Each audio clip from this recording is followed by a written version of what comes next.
Мурдагы апаларыбыз ибанына ишенет эле. Азыркы кыздар сулуулугуна ишенип атат. Эң чоң ката сени башыңды жеп, банкротко тыгып, кирбей турган, чыкпай турган эшке тыгып кое турган нерсе сенин сулуулугуң менен фигураң.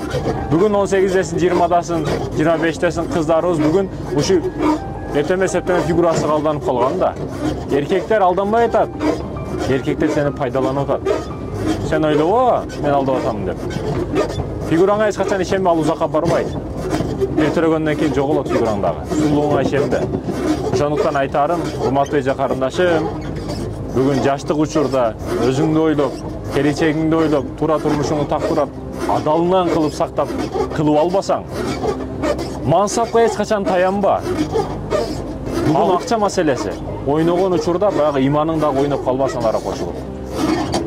Өзүңдү так, адал, туура жолунда багытыңды оңсол кылып чечип албасаң бүгүн, эртең кеч болот. Өкүнүч болот. Катуу өкүнөсүң ал учурда. Аллах табарак ва таала ак жолдо көрсөтүп, ак жолдо жүрүп насип этсин. Бардыгыбызга зат туура, адал өмүрлүк жолдош насип этсин. Кыздар, фигураңарга ишенбегиле. Узакка барбайт.